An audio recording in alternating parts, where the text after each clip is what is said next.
When our children start to be able to read in the home language, it's important to give them as many opportunities as possible to read. Today we're going to have a look at a board game that can be adapted to each player's ability to work on their reading skills and knowledge of the home language. It's number 39 of the Parents Guide to Raising Multi-literate Children, and it's called Catch Me If You Can.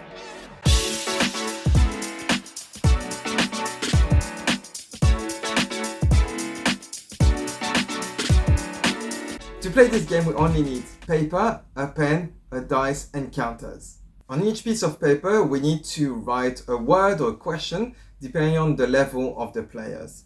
For example, if they are starting to be able to decipher words, just write words. And if they're a bit more advanced, you can write questions about the home language.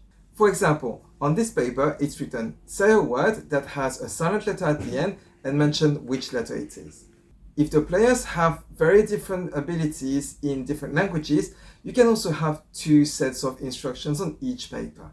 For example, when I played with my family, I was the only one who had to answer the questions in Korean because that's my weakest language, and my family had to answer questions about the French language.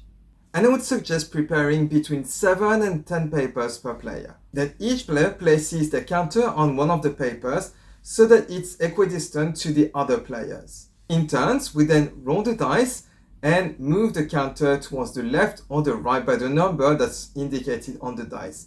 Then when we fall on the paper, we need to read the instructions or the word and answer the question. If we complete the task correctly, then we can stay on that piece of paper. If not, we need to go back where we were.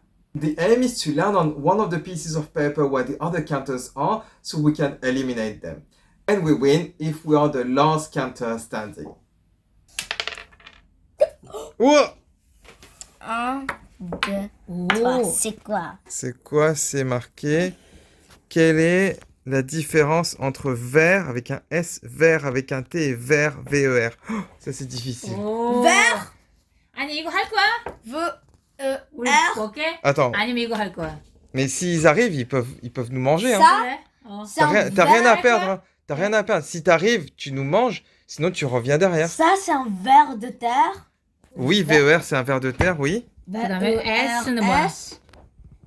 Verte, c'est un couleur. Oui, alors il en reste un dernier. Ça, vert. Alors, je vous donne deux possibilités. Soit c'est vert, un verre pour boire, soit c'est vert, on va vers quelque part. c'est un verre pour boire. Non, C'est c'est pour sûr? y aller. Bon, est-ce que t'écoutes usine ou pas? Non, attends. Moi, je crois que c'est un verre pour boire. Vous êtes sûr? Oui. Oui. 그래? Non, c'était pas ça.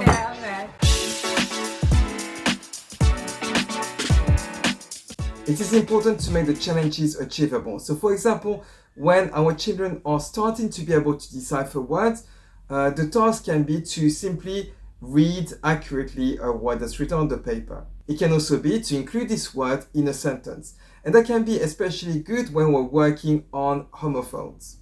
And when the players can read better, it could be a whole sentence, and the sentence could give an instructions that the player needs to follow. For example, touch your nose 3 times. That's the kind of challenge I got in Korean. So for me, the challenge was more than reading accurately, it was to understand the words. And if we want to make it even more challenging, it can be questions about the language itself. So for example, it could be, say 3 words that contain the sound S written double S. So Catch Me If You Can is a great game to explore your home languages and to make reading purposeful. If you're looking for more ideas to explore your languages in a fun way, we always recommend our books, The Toolbox for Multilingual Families and The Parents Guide to Raising Multi-literate Children. And as always, if you like this video, please like it and share it around with other families and teachers. We'll see you next week with a new activity, and until then, keep playing, learning and having fun with all your languages.